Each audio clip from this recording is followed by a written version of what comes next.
The man who says he cannot be bought is usually the cheapest man in the room, not because he has no price, because his price is so embarrassingly low that he has renamed it principle. And the man who just bristled at that, the one whose mind is already composing the rebuttal, already explaining why he is different, why his case is more complex, why principle and price are not the same currency, that reflex is the most expensive tell in the human repertoire. Because the people around him have been reading that reflex since the day it formed. Every manipulator, every institution, every strategic woman, every calculating friend has already clocked the exact shape of the flinch, and none of them told him it was showing. A delayed reply, and he folds. A sprinkle of praise, and he softens. A hint of status, and he kneels without hearing. His own knees hit the floor. A woman looks at him 3 seconds longer than usual, and his opinions change color in real time. A boss gives him a compliment that costs nothing, and the man works 2 extra years for free. A friend with social gravity invites him into the inner circle once, just once, and the man starts donating his spine like it is a community resource. That is what the world does with a man whose price is visible. And here is the part that lands harder. It is not the corrupt men who sell cheapest, it is the principled ones. The man who has built an identity around being honorable, loyal, patient, unmovable, that man's price is not money. It is the chance to keep believing he is the good one. And someone near him already knows that. Someone near him is already paying in that currency, offering him the feeling of being noble in exchange for silence, compliance, overtime, forgiveness he never should have given, and moral concessions wrapped so carefully in the language of maturity that he mistakes the invoice for wisdom. Machiavelli watched this happen in every court in Italy, not in theory, in rooms where smiles were weapons and loyalty was rented by the hour. He watched men swear eternal allegiance in the morning, betray by noon, and explain the betrayal at supper as though they had simply adjusted to changing conditions. Florence was full of men with a price. Rome was full of men with a price. The weak just sold cheaper. And the mechanism has a name that changes everything once a man hears it. But the name comes after the wound is fully visible, not before. Bring it lower first. A man in a group goes quiet the moment the highest status voice disagrees, not because he changed his mind, because disagreement has a social tax and he checked his wallet and it was empty. A man laughs at a joke that insulted him because the joke came wrapped in social permission and he could not afford to unwrap it in public.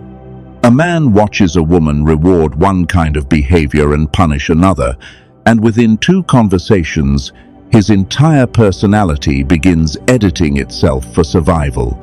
He calls this growth. It is purchase. That is the architecture underneath half the personalities walking around calling themselves men. Every environment quietly teaches a man what version of himself sells fastest. Some discover the price is obedience. Some discover the price is emotional usefulness. Some discover the price is controlled aggression. Some discover the price is becoming entertaining, readable, harmless, impressive, agreeable, spiritually soft, professionally sterile, morally fashionable. The costume changes, the mechanism does not. Now the name, the price signal. The price signal is the moment a man sees what the room rewards and starts converting himself into the rewarded shape before anyone explicitly asks. No contract, no command, no threat, just an atmosphere. A few glances, a few outcomes, a few men rising, a few men exiled, and suddenly the weak begin editing themselves with the efficiency of frightened employees. The man who thinks he has no price is often the man most fluent in price signaling because his particular signal is so woven into his identity that he cannot distinguish it from personality. He does not see himself bending. He just sees himself being reasonable, being strategic, being mature, being the bigger man, being measured. Every one of those words is a costume the signal wears when it does not want to be caught. Sit with that for a second. A stronger man can tolerate not being chosen. A weaker man would rather be purchased badly than remain unowned by the crowd. And the man in between, the man who tells himself he is strong because he has never been tested at the right price, is the most dangerous case of all. Because he has mistaken untested for unbuyable. That distinction ruins men. A woman reads it in the first 5 minutes, and often before that. Not because women are magical, because social intelligence punishes female blindness earlier and harder than it punishes male blindness. She watches a man around status, around pressure, around temptation, around a delayed message, around another stronger male presence. She is not listening to what he says about standards. She is waiting to see what makes the price tag flicker, and it always flickers. The weak man thinks his price is hidden because he has hidden it from himself. He has not. Everyone around him is shopping, but that is the diagnosis. Here is where the weapon starts. A man who learns to read his own price signal before other people exploit it has done something most men never do. He has taken possession of his own auction. The manipulation still happens. The room still prices. The boss still tests. The woman still watches. The friend still calculates. But the man who has identified where he leaks can do something the cheap man cannot. He can choose not to bid. That single act, the refusal to emit the signal, rewrites the entire social equation. A man who is not visibly bidding for approval becomes unreadable. An unreadable man is expensive by default, not because he performed Stoicism, because the market genuinely cannot find his price tag. That is not theater, that is architecture, and it is the first counter. There is a second layer that goes deeper, the discounted man. Not the broke man, not the defeated man, the man who reduces his own value in advance because he is terrified the market will do it for him. He pre-compromises, pre-surrenders, pre-justifies. He enters rooms already negotiating against himself. He tells the woman she can take her time before she asked for time. He tells the manipulative friend no pressure while the friend is applying pressure. He tells the employer he is flexible as though flexibility were a virtue when spoken by the desperate. He tells the world he is easygoing. The translation is cheaper to keep. A weak man will put a discount sticker on his own forehead and then call himself humble. He will hand over emotional labor, loyalty, labor hours, moral concessions, strategic silence, and access to his mind, then later announce with a straight face that he was just being a good person. No, he was being competitively affordable. That is not goodness. That is liquidation. And once a man sees that, old memories start growing teeth. The friend who only called when he needed something. The woman who respected the man until she realized he would stay no matter how she behaved. The boss who kept handing him invisible overtime wrapped in language about trust. The family system that rewarded compliance and called rebellion cruelty. The political tribe that gave him belonging as long as he outsourced his thinking. A man can lose 10 years this way and never use the correct language for what happened. He thinks he was loving. He thinks he was loyal. He thinks he was patient. Machiavelli would have used a colder word. Useful. And a useful man is one step away from being used up. That was the real education of Renaissance courts. The prince did not ask what a man believed. He asked what moves him. Fear, vanity, lust, ambition, resentment, hunger, moral vanity, access, title, safety, women, gold, Immunity. Find the lever, pull once, watch the philosophy dissolve. One of the cleanest examples came during the collapse around Cesare Borgia and the shifting loyalties of the Italian states. Borgia had constructed a network of alliances built on what every man around him swore was loyalty. Letters of devotion arrived daily. Oaths were given with the gravity of scripture. Men looked Borgia in the eye and pledged themselves with a sincerity that would have moved a priest to tears. Then the political winds shifted, and one by one, with the quiet efficiency of men who had rehearsed the exit long before they performed the entrance, those same allies recalculated. The letters stopped. The oaths evaporated. The men who had sworn loyalty over wine now swore loyalty over a different table to a different power, using the same vocabulary, the same gestures, the same extraordinary poetry of commitment. Promises lasted exactly as long as the price held, not a day longer. Machiavelli was not enchanted by this. He was educated by it.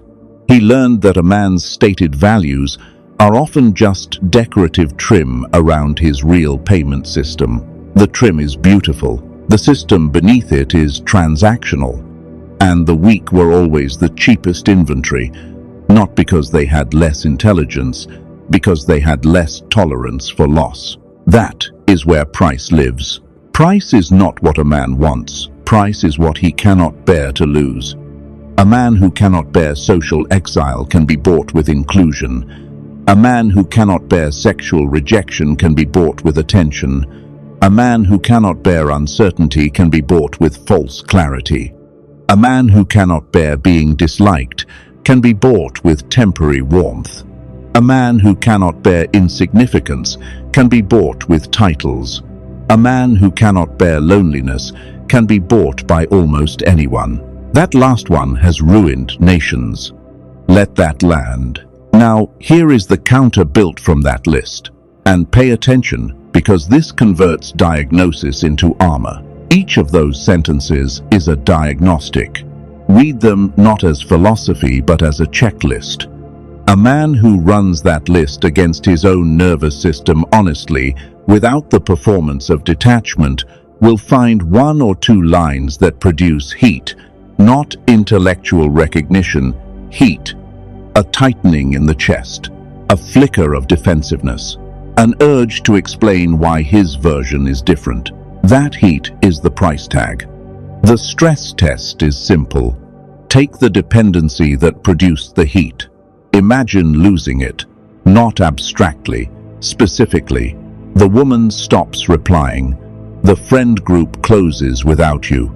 The job disappears. The status evaporates. The tribe ejects you. Sit in that image for 5 minutes. Let the body react. Whatever the body does in those 5 minutes is the exact information every manipulator in your life already has. They know it because they have watched you flinch. Now you know it because you watched yourself. The weak man discovers this and panics. The dangerous man discovers this and fortifies. There is a third layer underneath, the moral stall. The moral stall is the speech a man gives himself to delay admitting that what looks like principle is actually pricing. He stalls in morality because morality sounds nobler than market behavior. He says he is taking the high road. Often he is just standing at the toll booth, counting how much honesty might cost. The body knows exactly how this feels. The jaw tightens. The mind starts manufacturing sophisticated excuses at industrial speed. The man becomes temporarily philosophical. He discovers nuance the moment truth threatens his convenience. He suddenly believes timing matters, optics matter, compassion matters. It is extraordinary how morally delicate weak men become the second a personal cost appears. Convenience becomes peace. Submission becomes maturity. Fear becomes discernment. Cowardice becomes nuance. Dependence becomes love. Purchased silence becomes forgiveness. Many men are not principled. They are expensive only in directions that flatter them and cheap everywhere else. And until a man audits the circuitry beneath his virtues, those virtues are rented property. Now the counter. The aftertaste audit. A cold, private review conducted within 24 hours of any interaction that left residue. 3 questions. What did I give? What did I receive? Was the exchange rate mine or theirs? The body already keeps this ledger. That low, sick feeling after certain interactions, that aftertaste, that odd exhaustion around particular people, that internal heat after smiling through something that should have been addressed, that private shame in the shower when the conversation replays correctly for the first time. The body records the sale long before the mind prints the receipt. The moment a man begins respecting his own aftertaste, the market changes. Do the aftertaste audit for 30 days. The map of who is shopping you and who is valuing you becomes so clear that certain phone calls will become physically difficult to answer. That difficulty is data. Honor it. Now a story that crystallizes everything about closeness and concealed price. In ancient Rome, Brutus was trusted by Caesar with a level of proximity that most men in the Senate could only observe from a distance. He dined with Caesar. He was consulted by Caesar. He was protected by Caesar. The relationship had the weight and warmth of something resembling father and son, at least from the outside, and from the inside, for years, it may have felt that way too. Brutus was not performing loyalty.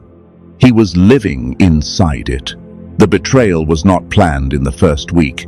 It grew. It grew the way all price-driven betrayals grow, not from hatred, but from a slowly shifting internal calculation that the man himself may not have been fully conscious of until the mathematics became unbearable. Fear for the Republic, fear for his own legacy, fear that history would remember him as the man who stood beside a tyrant and did nothing. Fear that his principles, or what he had named principles, demanded a cost that proximity could no longer absorb. Once the inner price exceeded the outer bond, history got written in blood, on the steps of the Senate, with 23 knife wounds, delivered by men who had eaten at the same table the week before. Et tu, brute was not just betrayal. It was the sound a powerful man makes when he discovers proximity had a number on it, that the warmth, the dinners, the trust, the closeness, all of it had a price threshold. And the threshold had been crossed. Weak men hear that story wrong. They hear, never trust anyone. Machiavelli heard something colder. Always find the price. That is colder and more useful. Because total distrust makes a man paranoid. Price literacy makes him dangerous. A paranoid man sees enemies everywhere and exhausts himself.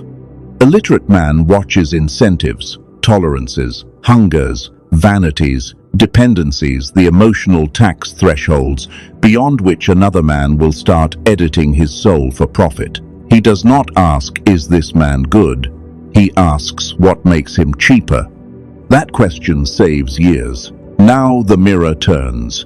Carefully, some of the strongest disgust a man feels toward purchased men is disgust toward old versions of himself that never received the correct language.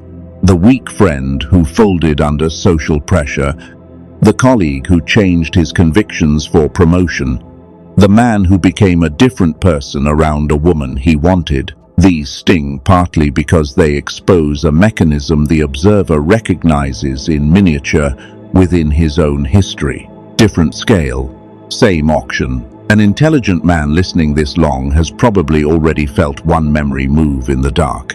The girl he spoke more softly to than he speaks to himself. The boss he thanked for an indignity. The group he kept because loneliness felt more expensive than self-respect. The apology he offered to someone who should have been apologizing to him. That does not make him the villain. It makes him a man raised in markets he did not build.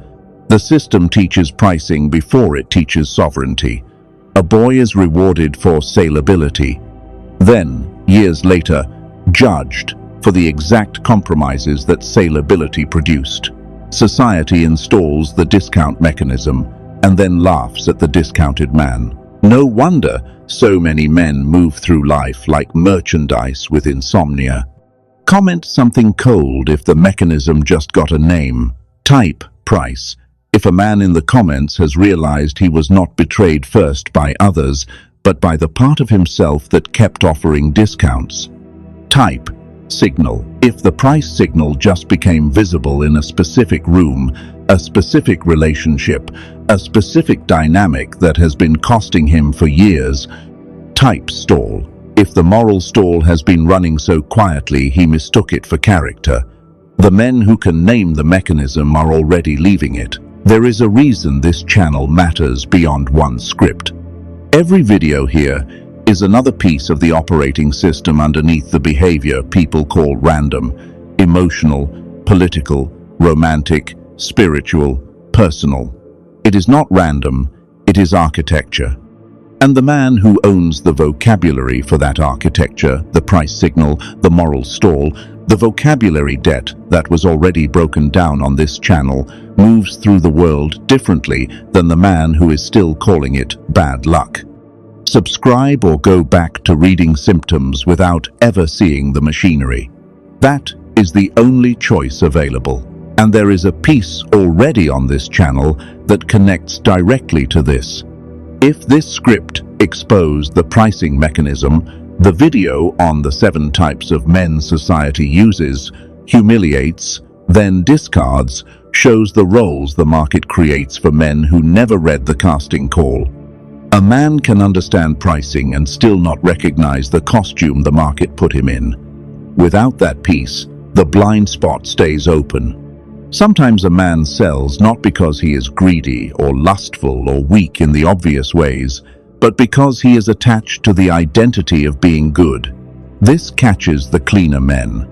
The men who think their corruption would come through money or sex, when in fact it comes through moral vanity. They need to be seen as kind, patient, evolved, non-reactive, wise, forgiving, safe.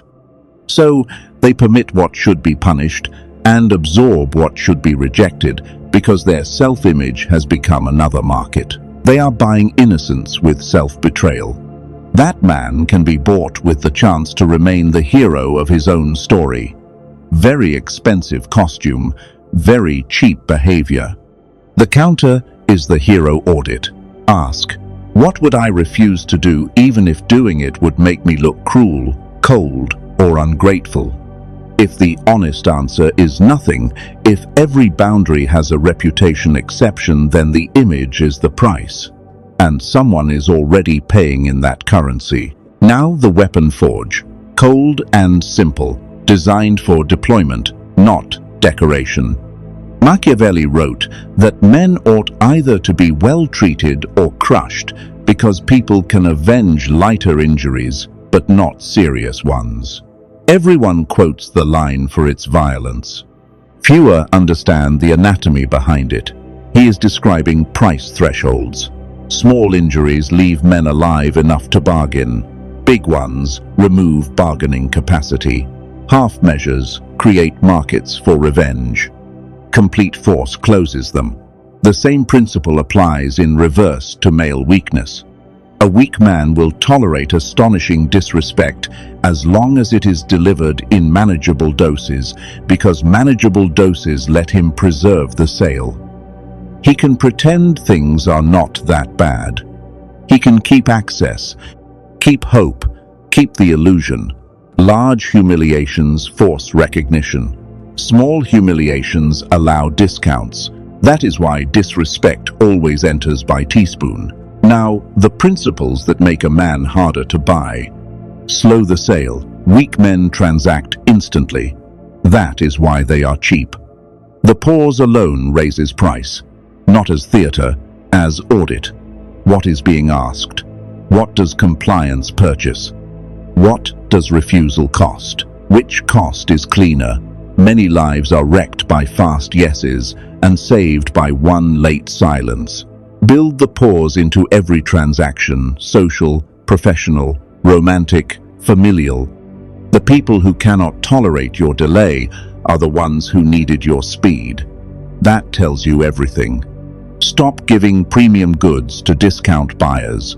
Truth, loyalty, labor, exclusivity, vulnerability, time, forgiveness. These are premium goods. Handing them to the manipulative, the unserious, the opportunistic, the status drunk is not kindness. It is inventory mismanagement. Before delivering any premium good, ask one question. Has this person earned the cost of what I am about to give? If the answer requires justification, the answer is no. Invoice disrespect immediately, not dramatically, not emotionally, cleanly. A sentence, a silence, a withdrawal of access. Delay teaches the world your rate card. People remember what they can get away with more accurately than they remember what you said. The invoice does not need to be loud. It needs to be prompt. 24 hours maximum. After that, the discount has been accepted and the new rate card is live. Distinguish warmth from valuation. This saves years. Sometimes warmth is just lubrication. Sometimes a smile is a discount strategy. Sometimes praise is advance payment for future extraction. The counter is a single test. Watch what the warm person does when you say no. Warmth that survives a no is valuation. Warmth that vanishes after a no was transaction. Run that test once, and the relationship reveals its actual structure. Stop narrating your value to people committed to testing it. Explanation is often self-undermining. State, observe, act. The weak think long speeches raise price.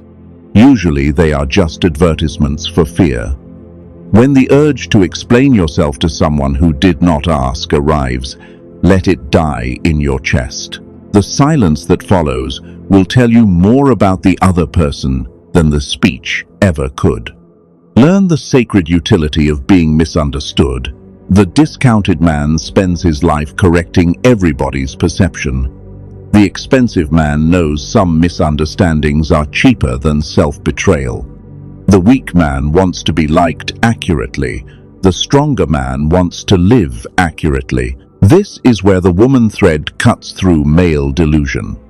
A perceptive woman may tolerate charm, beauty, success, intelligence, even damage. What she cannot respect for long is a center that can be rented.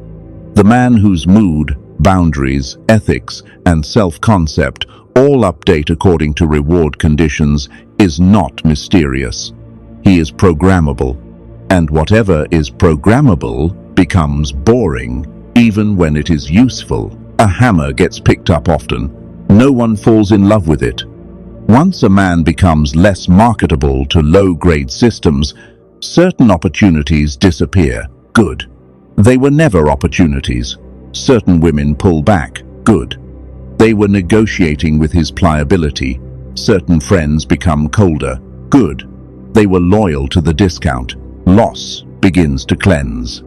The silence audit reads the thinning room. Who left?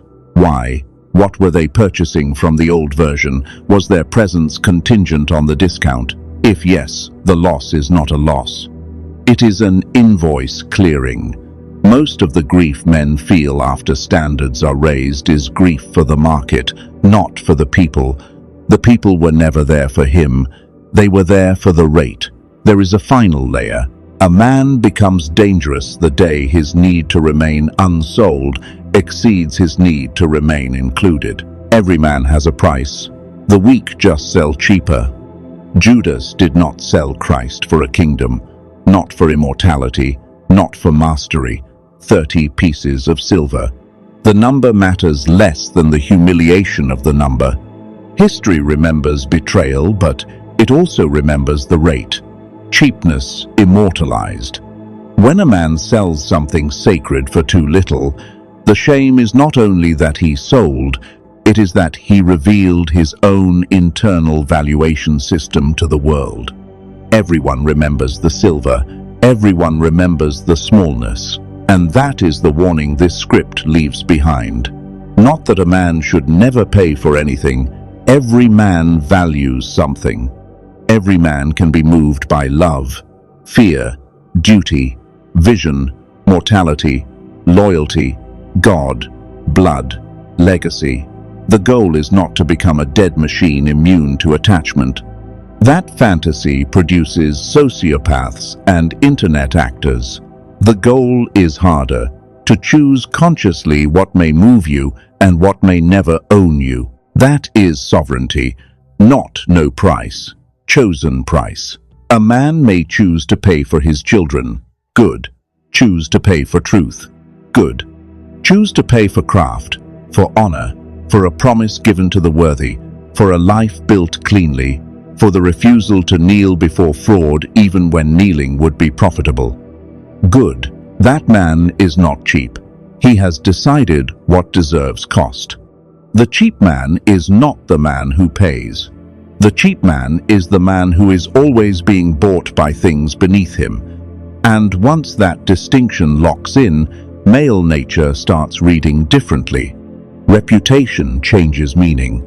Romance changes meaning. Friendship changes meaning. Online discourse becomes a supermarket of nervous systems. Corporate life becomes an auction house with ergonomic chairs.